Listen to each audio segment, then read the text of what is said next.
Welcome to the Deep Dive. Today we're tackling something really fundamental to modern life.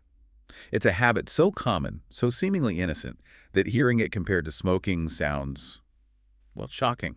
It really does. But that comparison is out there for a reason. We're talking about prolonged sitting. The sedentary trap. Yeah. It's often called a silent epidemic, and it's subtly reshaping our health in pretty profound ways. Definitely. So our mission today is to unpack this.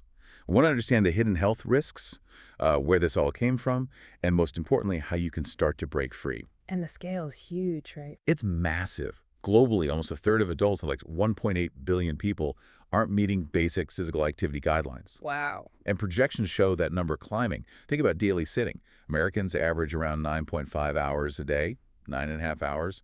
Koreans about 8.3. It adds up. It really does. And the consequences are serious. Yeah, physical inactivity is the fourth leading risk factor for death worldwide.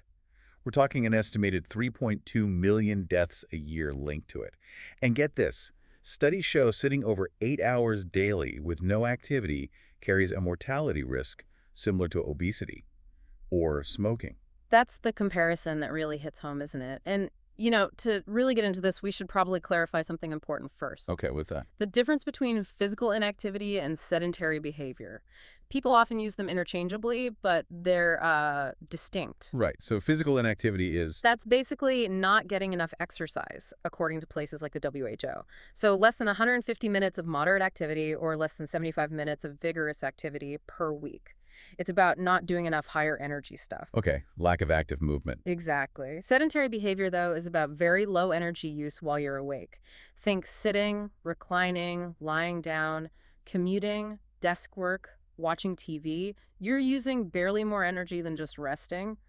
Maybe 1.5 METs or less. So you could technically hit your exercise goal, but still be very sedentary. Precisely. That's the active couch potato concept. You might crush a workout in the morning, meet your goals, but then spend the next 10 hours sitting at a desk or on the sofa. Yeah. And that's crucial because the research shows that dedicated exercise doesn't automatically cancel out all the negative effects of prolonged sitting. They seem to operate through slightly different pathways in the body. So that hour at the gym isn't like a magic erasure for the rest of the day sitting. What's actually happening physiologically that makes sitting itself so bad? Well, think about your muscles. When you're sitting for long stretches, especially large muscles like in your legs, they're largely inactive. This affects things like lipoprotein lipase or LPL. LPL. Yeah, it's an enzyme crucial for breaking down fats, triglycerides in your bloodstream. When you sit, LPL activity in your muscles plummets. It seems the regulation of LPL is different when sitting versus standing or exercising. So sitting actively switches off some fat-burning processes. In a way, yes. The magnitude of change in LPL activity when you're seated is much larger than the change you get from just exercise alone. It's a unique biochemical state triggered by inactivity. That's fascinating. So exercise helps, but it doesn't fully counteract that specific effect of sitting. Exactly. And that's why this combination, not enough activity plus too much sedentary time, is such a double whammy for things like heart disease, diabetes, and it puts a huge burden on healthcare. It makes you wonder, how did we even get here? Our bodies seem built for movement, yet we've ended up in this sedentary society. It feels like more than just individual choices, right? Oh, absolutely. It's deeply systemic. You really have to look back historically. The Industrial Revolution was a major turning point. How so? Well, think about it. We shifted from largely agrarian societies, where physical labor was constant, to machine-based manufacturing. Things like the steam engine, eventually the assembly line. Work became more repetitive, often more static. Right. People weren't necessarily moving around as much during their work tasks. Exactly. It laid the groundwork. And then over the last century especially, that trend just exploded. With the shift to office work. Precisely. Globalization, the rise of information technology, computers, the internet, all drove a massive shift away from manual labor towards desk-based jobs. Now, it's common for office workers to spend something like 2/3 of their workday sitting down. 2/3? It's a huge chunk of the day. It is. And it's not just work, as you know. Modern life is built around convenience that often eliminates movement. Yeah, you mean like cars, elevators, online shopping, streaming services. All of it, motorized transport, screens everywhere, banking online, getting groceries delivered. Even the recent pandemic forcing people home really accelerated these habits for many. We lost a lot of that incidental movement, walking to the bus stop, walking around the office, running errands. So it's this convenience cost, isn't it? Technology makes things efficient, but the side effect is we just stop moving without realizing it. That's a perfect way to put it. It's a negative public health externality of progress, in a sense. The problem became systemic, baked into how our society functions. It's not just about individual laziness, it's the environment we've created. Okay, so let's dive into what this siege of stillness, as you called it, actually does to our bodies, system by system. What's the cardiovascular impact? Well, it's significant. When you sit for hours, blood flow slows down, especially in the legs. This can lead to pooling and makes it easier for fatty acids and lipids to build up in your arteries. Atherosclerosis. Exactly, hardening and narrowing of the arteries. That increases your risk for coronary artery disease, heart attacks, major cardiac events. The WHO points to a sedentary lifestyle as the fourth biggest risk factor for heart disease globally. Wow. But there's some hope, right? I read something about breaks helping. Yes. That's the encouraging part. Even really short breaks make a difference, like getting up for just 3 minutes every 30 minutes, or maybe 20 minutes walking around every hour. Studies show this can actually lower blood pressure and improve the function of the endothelium, the inner lining of your blood vessels. Keep them healthier. That's amazing. Tiny breaks, big impact. What about metabolically? Diabetes risk and all that. Yeah, that's another huge area. Less muscle activity means your body becomes less sensitive to insulin. Your pancreas has to pump out more insulin to get glucose into your cells. Over time, this can lead straight to type 2 diabetes and metabolic syndrome. And it's linked to weight gain too, obviously. Definitely. Weight gain, obesity, poor blood sugar control. And remember that LPL enzyme, less muscle contraction, less LPL activity, means your body isn't clearing fats from the blood as efficiently. But again, those exercise snacks, those short movement breaks, they really help improve blood sugar and insulin sensitivity. Okay, exercise snacks. Yeah. We need to remember that term. Now, something that sounds maybe less intuitive, cancer risk. Is there really a link? It's complex research, but yes, several studies link prolonged sitting time to an increased risk of certain cancers, specifically colorectal, endometrial or uterine, and lung cancer. Some research points towards prostate cancer, too. And it's not just about being overweight. That seems to be the key point emerging. While obesity is a factor, it appears the unbroken duration of sitting itself is problematic, independent of just general inactivity or weight. It's the continuous stillness. Okay. And then the obvious one for many people, musculoskeletal issues, back pain, neck pain. Oh, yeah. Anyone with a desk job probably feels this. Sitting for hours, especially with bad posture, tightens your hip flexors and hamstrings. It puts weird stress on your joints, stiffens things up. Your neck and back muscles have to work harder to hold your head up, straining the discs between your vertebrae. Leads to chronic pain. Chronic neck, shoulder, back pain, absolutely. Over the long haul, your bones can even lose strength, increasing osteoporosis risk. Muscles, especially your glutes, can weaken and atrophy. You might get that rounded upper back posture. Dynamic sitting, shifting position often helps, but static sitting is tough on the frame. It really sounds like our bodies are just not designed for this. Yeah. What about upstairs? Brain health, mental well-being. That's a really important, often missed connection. Reduced blood flow overall means less oxygen potentially getting to the brain.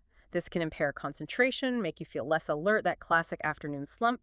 Sitting contributes. Makes sense. And there's a strong link between sedentary lifestyles and a higher risk of anxiety and depression. Some studies even suggest that reducing daily sitting time by an hour could lower depression symptoms by around 10% and anxiety by maybe 15%. That's quite significant. It is. There's also some research linking sedentary time to lower gray matter volume in parts of the brain important for thinking and movement. And finally, systemic inflammation. The underlying driver of so many chronic diseases. Right.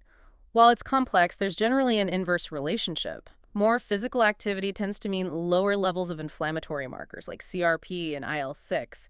So, lack of movement likely contributes to a state of low-grade chronic inflammation throughout the body. So putting it all together, the impact is deep. It's cellular. It's systemic. It's not just about burning fewer calories. It's affecting our blood vessels, metabolism, bones, muscles, brain, mood, inflammation.